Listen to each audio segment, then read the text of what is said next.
Hey, everybody, welcome back to our four-part live stream series on effective public speaking, the four P's of successful public speaking. I'm Dr. Mo Anderson. I am a speaker, author, dentist podcast host, and a TEDx speaker. I do speaker coaching, speaker training, and it's my pleasure to collab with my dear friend and extraordinary speaker, M. Washington, to share with you some tips and strategies from our decades of public speaking experience, workshops, training, small groups, one-on-one. And we thought it would be really great to combine our forces for good and share with you some tips and strategies. I'll let M introduce herself, and then I'll tell you what to expect today. Awesome. Can you hear me and see me? Awesome. Okay. Hello, Yes. everyone, and welcome back. If you're joining us again, my name is Emem Washington. I am a two-time TEDx speaker, TEDx coach, as well as a speaker coach. It's great to be here to just share what we know with others. Public speaking is a huge, it affects every aspect of our lives, whether we like it or not. And so happy to be here with Dr. Mo, who had this brilliant idea. Why don't we share with people what we know? Because it's one of the things that people are most afraid of. And so that's why we're here. So if you have questions, ask them here, ask them if you're watching the replay, and we'll be happy to share what we know with you. Over to you. Absolutely. Yes. And we have 30 minutes, so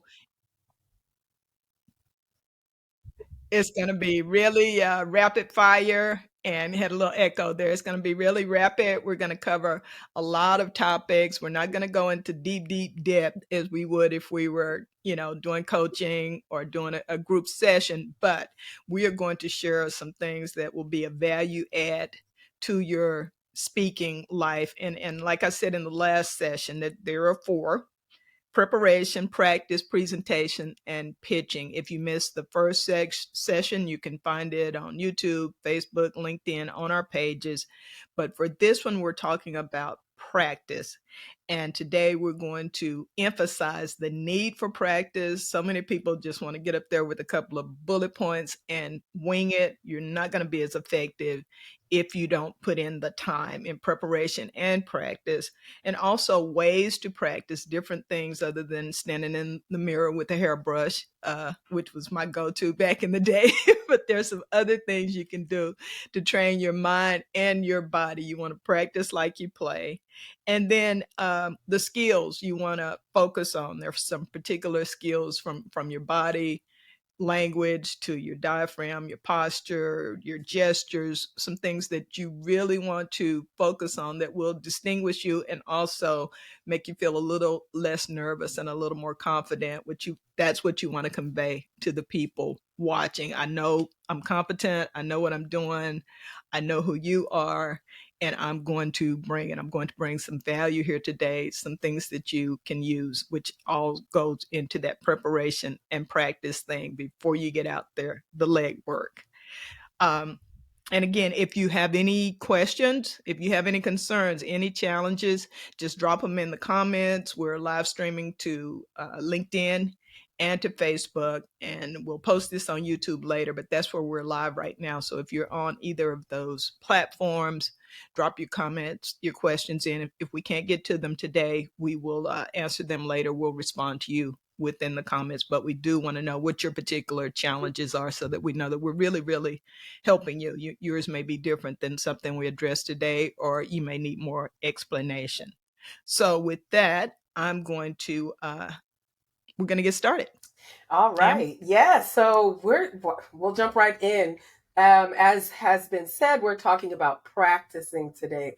And so let me start by saying, if you're like me, where you really kind of want to speak, you tend to speak off the cuff, you tend to want to speak spontaneously, you don't really like scripted talks. I totally get it. but practice is still necessary, right? Because you don't want the first time that you're doing your talk to be when you step on that stage. And so practice is essential. So one of the things I would say is write your talk down, or at least write down your bullet points. Definitely your intro and your conclusion. How do you start it? Because the way you start your talk is what's going to determine whether the audience tunes you out or stays with you the entire time. So write that down. Write down your how you're going to end it. And again, if memorizing a full script is not your jam, which it's not mine, write down the bullet points where you want the audience to go, where you want to take the audience, and then practice that. So how do you practice that? Once you've written it down, read it out loud, say it out loud every time. Do it in front of the mirror with your with your hairbrush. Uh, Right. but sometimes. Everybody probably has a blinged out Right, mic right, now, right. though. Exactly. We probably have that now, but the hairbrush is still cool. But also do it in different settings while you're. Listen, I even practice what I'm going to say while I'm chopping up onions, while I'm cooking dinner, while I'm doing dishes, while I'm whatever, while I'm Mhm. driving. So just there, put yourself in different scenarios as you're practicing your talk, and so one of the things that'll help you Right. do is help you realize where you might be getting stuck, and so you can work on that section again over and over. um, I'll start with Mhm. that. There's more to come, but I'll toss it back over to you, Dr. Mo. What say ye? You, we have. It sounds like we have the same habits, and we haven't discussed everything in depth. We kind of did bullets. We're experienced speakers. I wasn't even worried about what you were going to say. I knew we'd be in sync. But that is the thing to practice in different environments and practice like it's the real thing every time. Don't stop, don't laugh, giggle, oh, I messed up. Just go Yeah. through it completely every time and get that muscle memory, that brain memory of, okay, this is the next word, this is the next gesture. So I like that. The other thing that I started doing later in my speaking career is listening to myself with audio only. And the reason that's important for people who are visual like me, if you record yourself every time and you're looking on the video, you're not going to really be focused on the content, on your delivery, on the audio. That it's easy to get distracted. Yes, that's part of it, how you look, but it's also important how you sound. At the end of the day, public speaking is, are you saying something? Are you saying something? I mean, we've all seen people, whether it was a singer or a speaker or a minister or whatever, who got up and we just were like, I don't see anything good coming from this. And then they just Right. blew us away with their content and their delivery, which is why you shouldn't be judging people. But we've all done it. We have all done it. And there are few things that I use once I have my remarks together. We talked about writing the speech, and I start to rehearse it. Here's one thing I use. Some of you may have an old school recorder. I like having this to just go on and not use up my phone battery. Honestly, is I can use this and not have another file on there, but you can use your file as well, and then just listen to it away from everything. Just kind of listen to it, and you'll hear yourself, as M said, stumbling over parts. You'll hear things that maybe the transition isn't so good. You will hear that you're repeating the same word. I was editing somebody's article yesterday, and they used the word though. It was clearly their favorite word.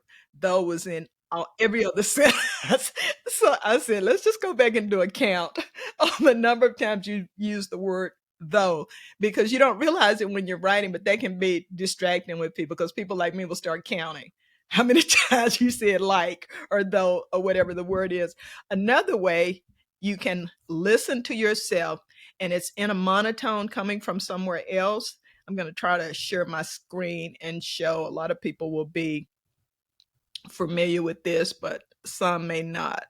Window. There we are. You can go into, if you typed it up, you can go into Word and you want to go to View and Immersive Reader. And then you don't have to have any special app, any special software. The document will be read to you. Love it.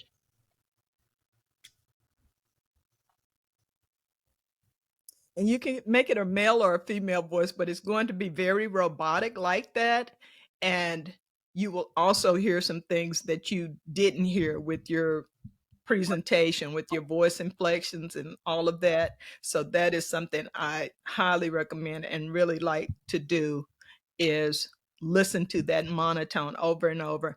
And I can do it even while I'm working, when my mind's on something else a little bit, then I hear something different that I didn't hear before. So, and of course on your phone, we love putting stuff on your phone, and then you can listen to yourself anywhere, drop in your pods. And as you edit, you change that recorded version, you change that written version, and it just helps you make it finer and finer, better and better. At a loss for the word I'm trying to say, but more concise and more efficient and more engaging. Absolutely. Absolutely. So, Yeah, I was just going to say, I love doing the audio. I'll also say at least once do video as well. I do this with my clients because you also want to see, your facial expression, those nonverbal things, those nonverbal cues that happen when we talk. You want to see your hand gestures. I use my hands a lot. Now, are they all over the place, or, is it, in a more, in a calmer, more subdued way. Subdued is not necessarily the word, but just look at how you use your gestures. So in addition to doing the audio, which I love, also want to recommend that you do video at least one time just to see. Yeah. And then I also, I talked a little bit at the beginning about your intro. So I just want to go a little deeper into that. So I believe, again, I'm not one of those who loves to memorize my talks verbatim. You have to do it when you're doing a TEDx talk, or do you? No, I'm just saying you have to do it when you're doing a TEDx talk. But for any other talk, memorizing your intro, not necessarily verbatim, but how you started.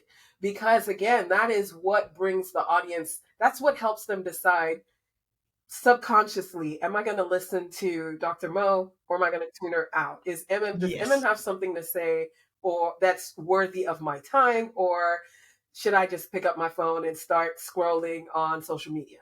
Right. So you want to have a powerful intro, and you want to practice the delivery of that so that you know whether it is something that captures the attention. And I know Dr. Mo is going to talk about different arenas in which you should practice your talk, so I won't do that. But you do want to practice your intro several times and memorize as much of it as possible. Again, I'm not one for memorizing the whole talk unless I absolutely have to, but for the intro, it's something, it's key, because it helps you just set that footing, set that foundation for yourself and for the audience.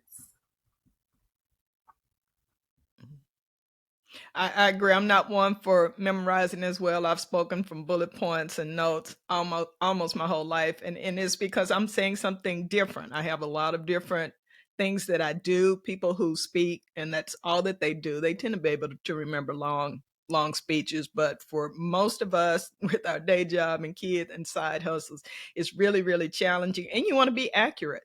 I've also, sometimes that's a mistake with not having notes, is that people are saying quotes and stats and so forth that aren't accurate, and that can also make you seem not professional, because someone will know, someone will Google. So for facts in particular, you don't have to have those memorized. You can have it on a chart, you can have it on your palm, whatever you need to do to make sure that that information is accurate, so that you keep your credibility. And yes, definitely, I wasn't saying don't do video. I'm with you on that. I might have been a little bit misleading, but in regards to your content and what you're saying, just to help you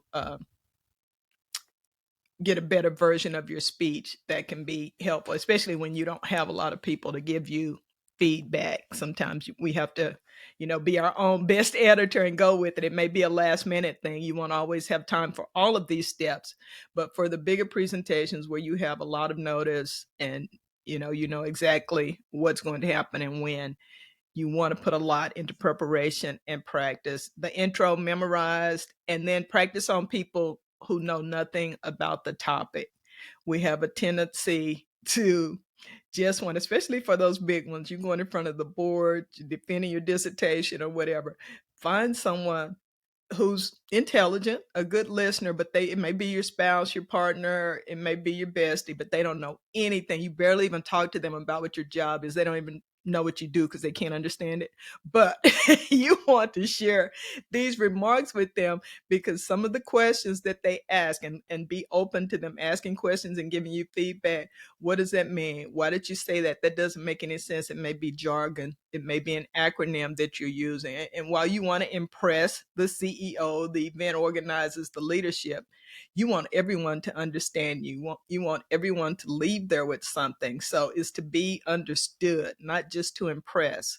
You want to be understood. That's the whole point of communication, is to understand and be understood. So that works for me really well. And I get, even when I think I've written stuff on an 8th grade level for, something that has to go out by those rules, and I'll share it with somebody and there's a word, just because I'm a big word person, then they'll say, what does that mean? I'm like, oh, okay, that's not a good term. I need to find another word. Be open to, if you take nothing else away from our session today, be open for feedback, for constructive feedback and information from other people, even like we're doing today. You may be a great speaker, but we're telling you some things you can do throughout these series to make you an even better speaker. So we all have that continuous improvement. Em and I have coaches. She's worked with me on my TEDx talk, and I have coaches in almost every area of my life because I want to keep getting Absolutely. better. So that's easy to do. And then Em, you want to talk to them about that or the Yeah, and next topic? I mean, you said it perfectly. Even as coaches, we need coaches, and be open. I would also say, if you're able to do your talk in front of somebody that does know what you're talking about, that would be beneficial as well, because there might be some gaps, some things Mhm. that if you're able to do it. But I love what you said, Dr. Mo, about Right. being able to talk about it to somebody who doesn't know what you're talking about, so that you're able to see um, whether you're explaining it on a level, a granular level, if whether you're talking on a granular level and you're carrying the Yes. audience along with you. Uh, in addition, I'll say Mhm. this, and then I'll move to the next point. I'll say this, especially like with the TEDx talk. If that is the talk that you're practicing for, I would also recommend that you do it with your family is great, and people that love you is great. But if you can do it, uh, practice to an audience, or with an audience of one or more people who they're not like your family or friends who are just excited for you, and just Mhm. anything you say is golden. If you could do it with somebody like that, that would be great as well. And then just moving on. Yeah, that's good for your ego too. Exactly, it is good for your ego. And so we're laughing, right? So that leads me to the next point. Whenever you're practicing, especially if you put something in there that where there's laughter, there's some form of humor, allows for some pauses. Allow for pauses anyway, whether it's for humor, whether it's for effect. Mhm. Put pauses when you're talking, when you're practicing. And so when you do the audio recording, like Dr. Mo was talking about earlier, you might come across parts where you're like, huh, I should have probably paused there and just allowed for effect. Or I should have paused there because the audience might laugh at Mhm. that point, and if I say the next word while they're laughing, they might not hear me. So practicing will help you find those moments where a pause would be appropriate, right? Just to half a second, not those extended pauses where it looks like you forgot Mhm. your talk. So those are some additional things to include or to think about when you're practicing your talk. Dr. Mo. Actually, yeah, very good points about that, because and unexpected things happen. People drop something, somebody's phone rings. That you need to be able to pause and then continue your thought as well. And I think I mentioned before that when I'm writing my speech out, my remarks, my workshop, I'll even put a P I like for that. pause here, because silence is a tool, and sometimes you need to give people a moment to just think about what you just Yeah. said, let it resonate uh, with them. And you see TEDx speakers in particular do that. And if you haven't been watching TED and TED Talks and you want an ongoing masterclass in speaking and speaker presentation, they are the best of the best. You don't just get to do a TED or TEDx talk.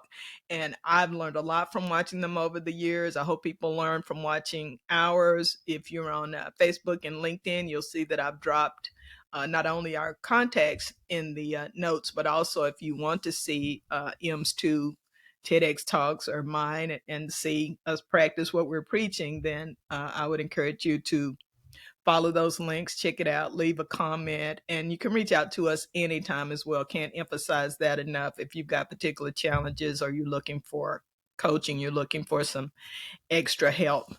Um, Posture and breathing is what I'm going to now. It is really, really important in order for you to be able to project and to be able to breathe normally. It is very, very important that you stand up, keep your shoulders back. You don't want to fold your arms. You don't want your hands shoved in your pocket. You want to be open. You'll see speakers, especially watch your political candidates. That's also who I get a lot of speaker tips from. But, whether it's not pointing directly at people because that might be offensive, we're doing the knuckles, keeping the hands very open, very broad, that embraces people, welcomes them in. It makes you not be separate from them. But the folded arms, that gives another signal, and it's discomfort, or it's being an authoritarian.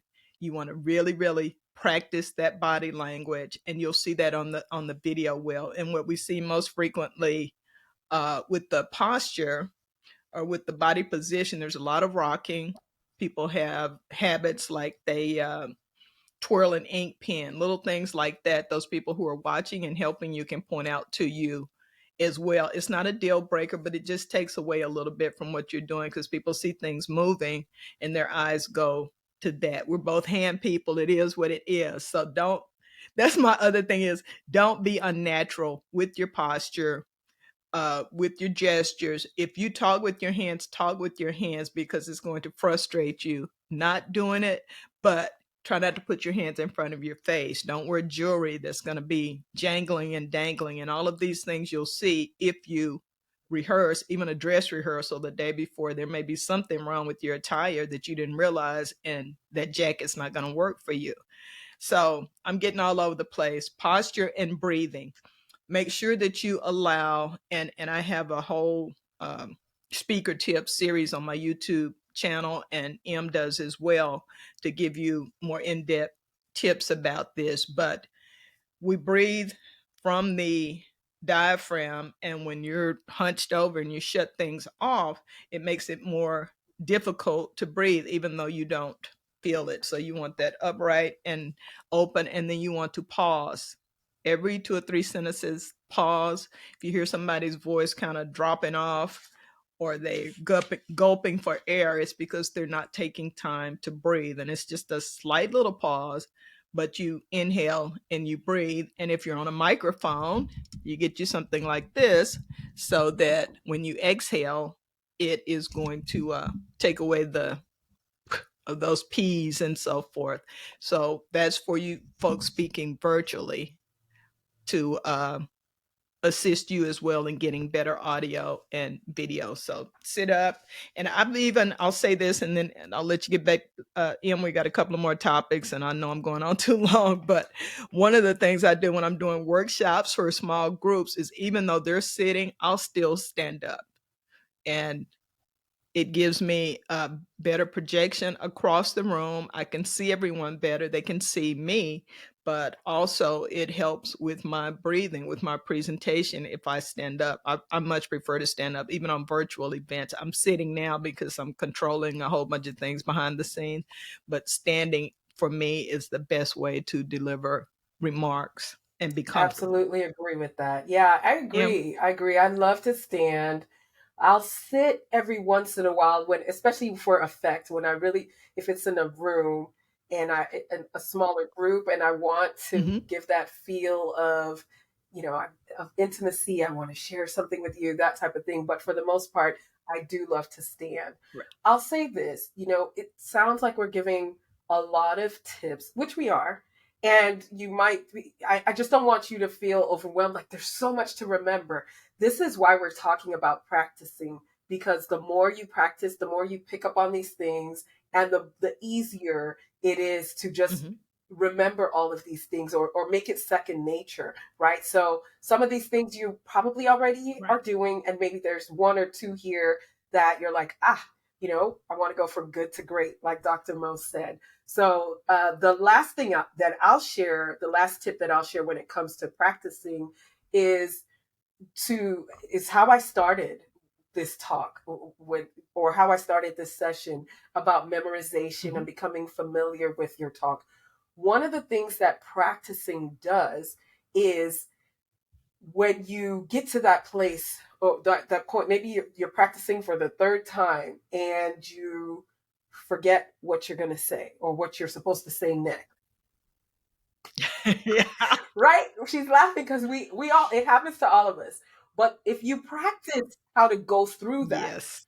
if that happens when you're on the stage, it's not happening to you for the first time. Mhm. You've worked through, how do I go through that when it happens to me? And we're giving you some juicy nuggets. This is stuff that we charge for. Let me just tell you this.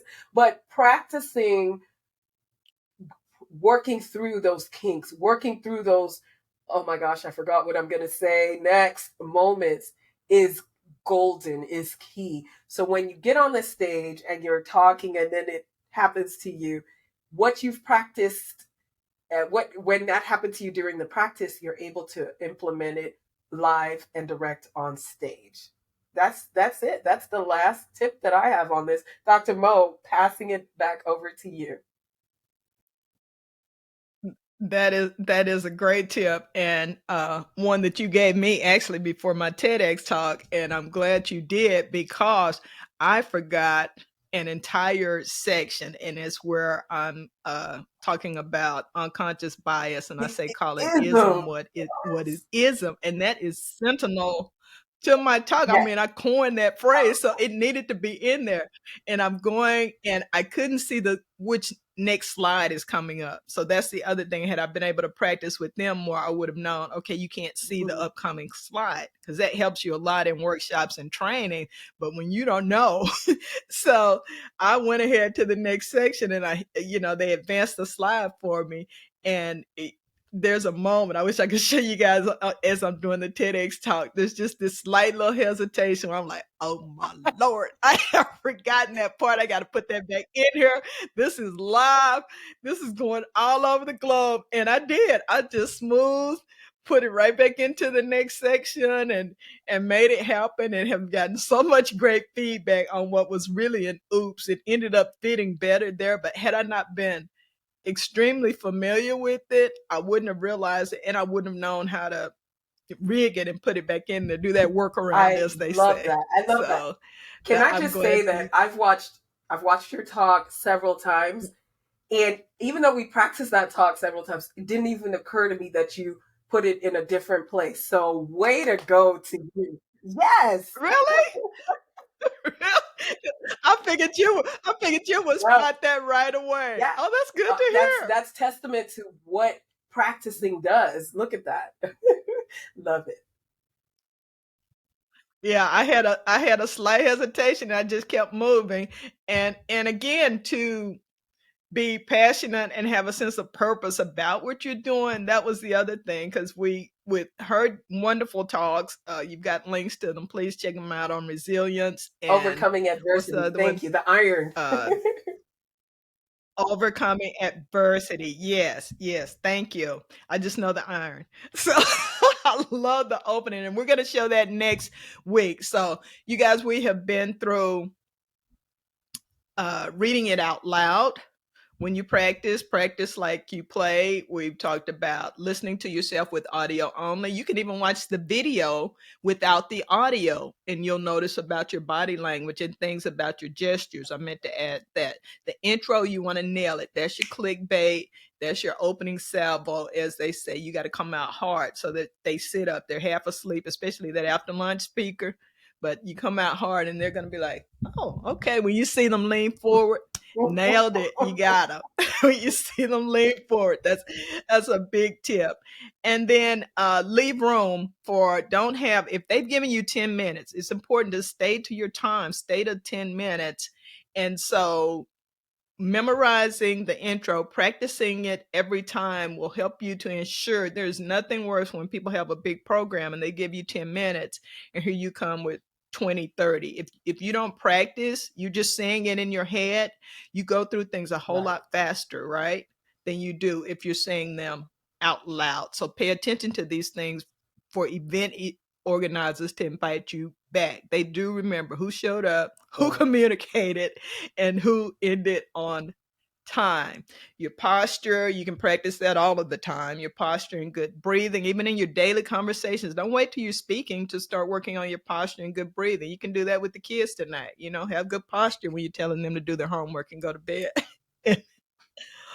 All of these strategies will become second nature to you.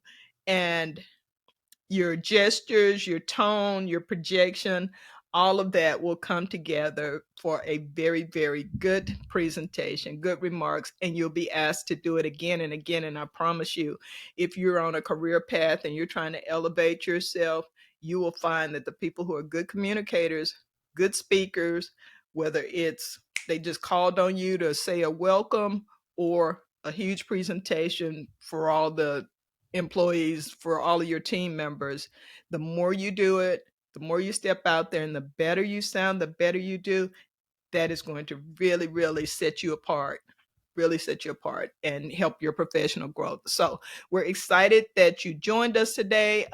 You have our contact. Again, if you need services, if we can help you. I had an emergency this weekend. Somebody had to get an award. I mean, it can be that, but you want somebody to help you make sure that you're going to deliver that in a good way. And we had a good time, got it done. And Washington, do you have anything to say before we sign off and invite everybody to come back next Yeah, I mean, I'll Friday? just say come back next Friday. I believe that we've offered tons of value these first two sessions, but there's two more sessions, and we've got so much more in store for you. And if I may, I'm a TEDx coach. So if TEDx coaching is or a TEDx stage is what you want to do, let me know. And Dr. Mo, if she just shared with you, somebody reached out to her for emergency speaker coaching, and she was able to do that. So she's your resource for that as well. Hit us up. We're here for you. We want you to shine. Absolutely. Here for you, offering you free strategies and tips, news you can use. We've got the outro up now. You can see both of us and the spelling of our names, which are a little unusual. Dr. Mo Anderson and Emem Washington.